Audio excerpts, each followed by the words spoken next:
가을철 병든 나무의 그루터기에서 발생하는 아밀라리아 뿌리 썩은 병의 자실체 이름은 무엇인가요?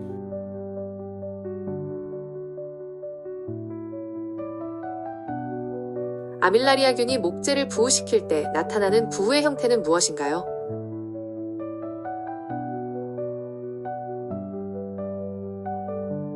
아밀라리아 뿌리 썩은 병 발생 시 전염원이 될 수 있어 병든 뿌리와 함께 파내어 소각해야 하는 것은 무엇인가요?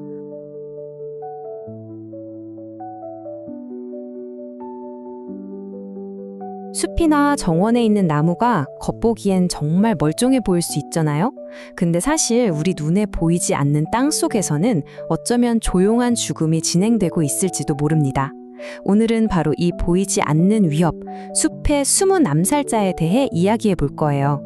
이 사진을 좀 보세요. 오른쪽 나무처럼 잎이 좀 엉성하거나 성장이 좀 더딘 것 같아도 이 정도는 그냥 대수롭지 않게 넘기기 쉽죠. 하지만 바로 이런 사소해 보이는 신호가 땅속에서 아주 심각한 문제가 벌어지고 있다는 증거일 수 있다는 겁니다. 아니, 그럼 멀쩡하던 나무를 이렇게까지 은밀하게 죽음으로 몰고 가는 범인은 대체 누굴까요? 지금부터 그 정체를 한번 같이 추적해 보시죠. 사실 나무 뿌리에 생기는 병은 여러 가지가 있는데요. 그 중에서도 오늘 우리가 주목할 주범은 바로 아밀라리아 뿌리 썩은 병입니다. 이 병을 일으키는 곰팡이가 바로 아밀라리아라고 불리는 녀석이죠. 두 가지 역할을 동시에 한다는 거예요. 살아있는 나무에 붙어서 양분을 빼앗는 기생균이기도 하고 또 죽은 나무를 분해하는 역할도 하거든요. 바로 이 이중적인 생존 전략 덕분에 한번 퍼지면 정말 끈질기게 살아남아서 전 세계로 퍼져나갈 수 있었던 겁니다. 우리한테는 천마나 뽕나무 버섯이라는 이름으로도 알려져 있죠. 전 세계 온대림에서 발견되는 아주 흔한 병원균입니다. 근데 여기서 정말 중요한 게 있어요. 우리가 아밀라리아라고 말할 때 이건 그냥 버섯 하나, 나무 한 그루를 병들게 하는 그런 존재가 아니라는 겁니다. 이건 단순한 버섯이 아니다. 지구상에서 가장 크고 오래된 생명체 중 하나일 수 있다는 말이 괜히 나온 게 아니죠. 한번 상상해보세요. 미국 오리건주에 있는 멜히어 구교림에는요, 단 하나의 아밀라리아 개체가 무려 1000헥타르가 넘는 땅을 뒤덮고 있습니다. 이게 어느 정도냐면 축구장 약 1400개를 합친 크기예요. 어마어마하죠. 심지어 나이는요, 바로 그 거대한 균류가 무려 수천 년 동안 땅속에서 퍼져나가며 살아왔다고 추정됩니다. 이제 본격적으로 수사를 시작해볼까요? 범인을 정확하게 지목하려면 나무에 남겨진 증거들을 제대로 읽어내는 법부터 알아야 합니다. 식물병을 진단할 때 이거 하나는 꼭 아셔야 하는데요. 바로 병진과 표징을 구분하는 거예요. 쉽게 말해 병징은 나무가 아파서 보이는 반응, 그러니까 사람이 열나는 것 같은 증상이고요. 표징은 범인인 곰팡이의 실체, 즉 범인의 지문 같은 물리적인 증거물이라고 생각하시면 됩니다. 아밀라리아 뿌리 썩은 병을 의심하게 하는 아주 특징적인 병징 3가지가 있습니다. 첫째, 줄기 아래쪽에 대선이 생기고요.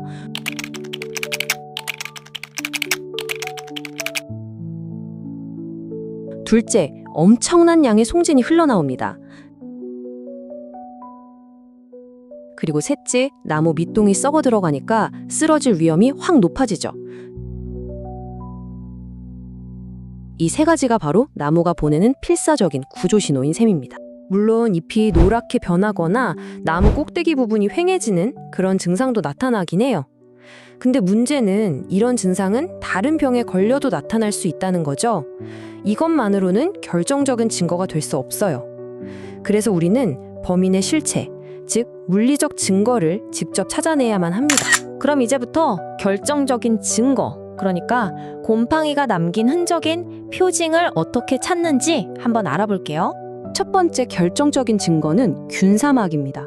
나무 밑동의 껍질을 조심스럽게 살짝 벗겨보면요, 마치 숨겨진 단서처럼 하얗고 부채꼴 모양을 한 종이 같은 막이 보일 수 있어요.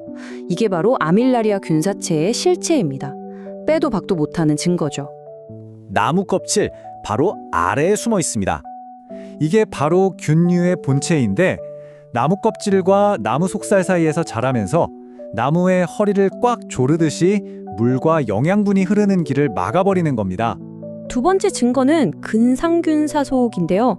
생긴 게 꼭 검은 신발끈 같지 않나요? 이게 바로 곰팡이의 고속도로 같은 거예요. 이 구조물이 땅속에서 쫙쫙 뻗어나가면서 옆에 있는 건강한 나무를 감염시키는 주된 전파 수단입니다. 이 범인이 어떻게 이동하고 또 얼마나 거대한 지하 네트워크를 구축하는지 알 수 있습니다. 흙 바로 밑에서 최대 3m까지 뻗어 나가면서 새로운 나무 뿌리를 찾아 헤맨다고 하네요. 그리고 마지막이자 가장 눈에 잘 띄는 증거, 바로 이 뽕나무 버섯입니다. 감염된 나무나 그루터기 밑동에서 이렇게 꿀 색깔을 띤 버섯들이 쑥 올라오기도 하는데요. 이 버섯들이야말로 이 균류의 열매, 즉 자실체라고 할 수 있습니다. 늦여름에서 가을 사이에 감염된 나무 밑동에서 이렇게 다발로 자라난 버섯을 발견했다. 그럼 뭐 게임 끝이죠. 범인이 아밀라리아라는 걸 확신할 수 있습니다. 자, 이제 범인이 누군지 알았으니까 이 녀석이 대체 어떤 수법으로 범행을 저지르는지 한번 자세히 들여다보겠습니다. 감염 과정은 아주 명확한 패턴을 따르는데요. 우선 오래된 그루터기나 이미 감염된 뿌리에서 조용히 때를 기다립니다. 그러다가 근처 나무 뿌리가 닿거나 아까 봤던 그 검은 심벌끈 같은 근상균사 속을 쭉 뻗어서 새로운 나무를 찾아내죠. 일단 닿으면 효소랑 물리적인 압력으로 뿌리를 뚫고 들어가서 나무 껍질 아래에 그 하얀 균사 덩어리를 쫙 펼칩니다. 그럼 나무는 결국 양분을 공급받지 못해서 서서히 약해지다가 죽게 되는 거죠. 아밀라리아는 정말 은밀하게 전부 땅 속에서 일을 벌입니다. 아까 봤던 그 검은 신발끈 있죠? 그게 감염된 나무에서부터 자라나와서 옆에 있는 건강한 나무의 뿌리와 딱 접촉하는 순간 정말 조용히 이루어지죠. 감염된 나무 속은 이렇게 변해버려요. 나무가 스펀지처럼 푸석푸석해지는데 이걸 백색 부후라고 부릅니다. 곰팡이가 나무를 단단하게 만드는 성분을 다 갉아먹어서 속을 텅 빈 실처럼 만들어버리는 거죠. 결국 나무는 지탱할 힘을 잃고 약한 바람에도 픽 쓰러질 수 있게 되는 겁니다. 그리고 이게 진짜 무서운 점인데요. 나무가 죽고 난 뒤에도 이 곰팡이는 구루터기나 죽은 뿌리 속에서 6년에서 12년, 심지어 그보다 더 오래 살아남을 수 있다는 거예요. 마치 시한폭탄처럼 그 자리에 남아서 근처에 새로 심는 나무들을 계속 위협하는 거죠. 그러니까 아밀라리아는 이중 생활을 하는 셈이에요. 살아있는 나무, 특히 스트레스를 받아서 약해진 나무를 공격해서 죽이는 기생균의 얼굴을 하고 있다가도 일단 나무가 죽고 나면 그 시체를 분해하면서 수십 년을 살아가는 부생균으로 변신하는 거죠. 수백 종의 나무, 관목, 심지어 풀까지 공격하니까요. 이렇게 끈질긴 상대를 대체 어떻게 막을 수 있을까요? 마지막으로 우리가 할 수 있는 관리 전략에 대해 알아보겠습니다. 안타깝게도 이 병에는 무슨 마법 같은 치료약이 없어요. 그래서 모든 관리는 예방에 초점을 맞춰야 합니다. 핵심은 곰팡이가 싫어하는 환경을 만들고 감염원을 없애는 거예요. 흙에 물 빠짐을 좋게 하고 질소비료보다는 인산비료를 주고요. 그리고 가장 중요한 건 감염됐던 그루터기는 반드시 완전히 제거해야 한다는 겁니다. 오늘 내용 한번 간단하게 정리해 볼까요? 아밀라리아를 진단하는 6가지 핵심 단서, 병증 3가지는 대선, 송진, 쓰러질 위험, 그리고 표징 3가지는 하얀 균사막, 검은 근상균사속, 그리고 뽕나무 버섯입니다.